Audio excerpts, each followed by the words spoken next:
এমনই কড়া নির্দেশ, একাধিক নির্দেশ নির্বাচন কমিশনের তরফে। দ্বিতীয় দফাও যাতে শান্তিপূর্ণ হয়। আরামবাগে একটি বুথের সামনে থেকে রয়েছেন আমাদের প্রতিনিধি সন্দীপ সরকার। সন্দীপ, দেখো, আরামবাগের একটি প্রত্যন্ত এলাকার বুথে আমরা রয়েছি। 234 কোম্পানি কেন্দ্রীয় বাহিনী মোতায়েন করা হয়েছে গোটা হুগলি গ্রামীণ জেলার জন্য, এবং স্বাভাবিকভাবেই গোটা হুগলি জেলাকে যদি আমরা ধরি 300রও বেশি কোম্পানি কেন্দ্রীয় বাহিনী মোতায়েন করা হয়েছে। এই মুহূর্তে আমি যে বুথে রয়েছি, তুমি দেখতে পাবে যে বুথের যে মেন গেট, সেই মেন গেট এই মুহূর্তে বন্ধ। ভেতরে কেন্দ্রীয় আধা সামরিক বাহিনী, এখানে সিআইএসএফ জওয়ান মোতায়েন করা হয়েছে।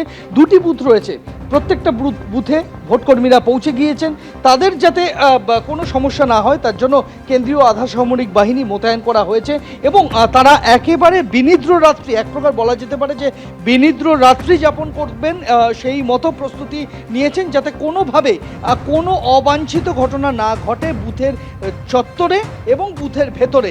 এর বাইরে আরেকটা তথ্য দিয়ে রাখতে চাইবো, হুগলি জেলার যিনি হুগলি গ্রামীণ জেলার যিনি পুলিশ সুপার রয়েছেন, আজকে আরামবাগ, খানাকুল, পুরসুরা বিভিন্ন জায়গায় আজকে সন্ধ্যে থেকে দফায় দফায় কিন্তু তল্লাশি অভিযান চলেছে।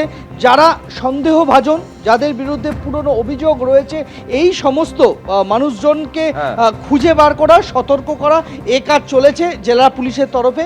আর একেবারে শেষ মুহূর্তের নজরদারি, অর্থাৎ দ্বিতীয় দফা ভোটের আগের দিনের রাতের নজরদারি, তৎপরতা পুলিশের প্রতিটি জায়গায় রয়েছেন আমাদের প্রতিনিধিরা। তাদের সঙ্গে কথা বলবো। ফের ময়দানে যোগীরাজ্যের দাবাং আইপিএস। ডায়মন্ড হারবারে পুলিশ পর্যবেক্ষক অজয় পাল শর্মা এই মুহূর্তে কোথায় রয়েছেন জানাবেন আমাদের প্রতিনিধি পার্থ প্রতিম ঘোষ। পার্থ, দেখে এই মুহূর্তে একেবারে ডায়মন্ড হারবার এবং ডায়মন্ড হারবারের সরু যে রাস্তা, সেই রাস্তার মধ্যে অজয় পাল শর্মা তিনি একেবারে বাহিনীকে সঙ্গে নিয়ে প্রবেশ করেছে, মার্কসম্যান নিয়ে প্রবেশ করেছে। খুব বেশি হলে 3-3.5 ফুটের রাস্তা, এবং সেই 3-3.5 ফুটের যে রাস্তা গ্রামের ভেতরে দেখতে পাচ্ছ, দেখলেই বুঝতে পারছো সেই রাস্তার ভেতরে কিন্তু একেবারে উত্তরপ্রদেশের আইপিএস অফিসার তিনি প্রবেশ করেছেন। মূলত যে ঠিকানাগুলো পাচ্ছেন, যেটা হচ্ছে ট্রাভেল মেকারদের ঠিকানা, সেই ঠিকানা যেখানে যেখানে যার যার বাড়ি সেখানে কিন্তু পৌঁছে যাচ্ছেন। এবং এই মুহূর্তে দেখতে পাচ্ছ একেবারে গ্রামের রাস্তা আমি দেখাবো, অজয় পাল শর্মা তিনি নেমে পড়েছেন। নেমে পড়ে এই যে সরু ছোট যে রাস্তা, সেই রাস্তার মধ্যে দাঁড়িয়েছেন, এবং দাঁড়িয়ে যারা এখানকার বাসিন্দারা রয়েছেন তাদের সঙ্গেও কথা বললেন। কথা বলে বাইরে থেকে লোক আসছে, এটা দিকে। হ্যাঁ, এটা দেখে আসছে, এইটাতে মেন এই ভয় দেখাচ্ছে। ভয় সেরকম না, আননোন লোক প্রচুর আছে। বললেন হ্যাঁ, স্যারকে বলেছি আমি। কি বললেন? আমাকে বলছি আমি দোকানে এসেছিলাম, এখানে দুটো মোটর সাইকেল ছিল। হ্যাঁ, তারপর এদিকে দিকেই চলে গেল, আবার এদিকেও গেছে। সেগুলো জানেন? হ্যাঁ, জানিছি স্যার। ভয় দেখা না না, কোনো কিছু নয়, সব আননোন লোক স্যার। অপরিচিত লোকজন আসছে বলছে, এবং 3-3.5 ফুটের রাস্তায় দেখতে পাচ্ছ মার্কসম্যান যে গাড়ি, অর্থাৎ বুলেট প্রুফ ভেহিকেল, সেই ভেহিকেল নিয়ে, অর্থাৎ যেখান থেকে অভিযোগ আসছে যে কোনো জায়গা থেকে বহিরাগত প্রবেশ করছে, কোনো জায়গায় যারা ট্রাভেল মেকার রয়েছে, সেই অনুযায়ী রাস্তা ছোট হলেও সেই ছোট সরু রাস্তার মধ্যে কিন্তু এরকম আমার সহকর্মী দিব্যেন্দু সিংহ যে ছবি তুলে ধরছে, ঘড়ির কাঁটায় এখন রাত্রি 9:30 বেজে গেছে।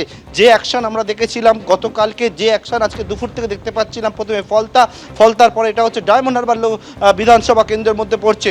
সেই ডায়মন্ড হারবার বিধানসভা কেন্দ্রের মধ্যে সিআইএসএফ এর প্রায় 100 জওয়ানকে সঙ্গে নিয়ে উত্তরপ্রদেশে আইপিএস অফিসার অজয় পাল শর্মা তিনি একেবারে সরু ছোট যে রাস্তা, সেই রাস্তা একেবারে সেই সরু ছোট রাস্তা দিয়ে গলি ধরে ধরে পৌঁছে যাচ্ছেন সেই সমস্ত জায়গায় যেখানে ট্রাভেল মেকাররা থাকতে পারে কালকে ভোটে, যাতে কোনো রকম সমস্যা তারা তৈরি করতে না পারে, একেবারে সেইটা সুনিশ্চিত করছেন অজয় পাল শর্মা।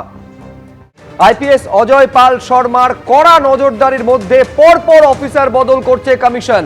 ফলতার জয়েন্ট ভিডিওর পর এবার এডিএম কেও সরিয়ে দিল নির্বাচন কমিশন। রুমা পাল আমাদের প্রতিনিধি আরো বিস্তারিত এই নিয়ে বলবেন। রুমা, দেখো, জানিয়ে রাখি দক্ষিণ 24 পরগনার এডিএম যিনি ভাস্কর পাল, এছাড়াও রয়েছে সৌভিক ভট্টাচার্য, এডিএম বীরভূম, এই দুজনকেই কিন্তু ইলেকশন ডিউটি থেকে সরিয়ে দিল নির্বাচন কমিশন। অন্যদিকে জানিয়ে রাখি ফলতার জয়েন্ট ভিডিওকে সরানো হলো, যদিও কমিশন জানিয়েছে যে ফলতার যিনি জয়েন্ট ভিডিও ছিল তার বিরুদ্ধে পক্ষপাতমূলক আচরণের অভিযোগ ছিল, সেই কারণেই সরানো হয়েছে।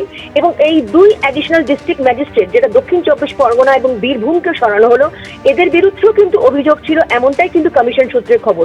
অর্থাৎ বুঝতে পারছো, একদম দ্বিতীয় দফা নির্বাচনের আগের রাতেই কিন্তু পর পর কিন্তু এই ধরনের অফিসার বদল করা হচ্ছে, তাদেরকে সরিয়ে দেওয়া হচ্ছে নির্বাচনের কাছ থেকে।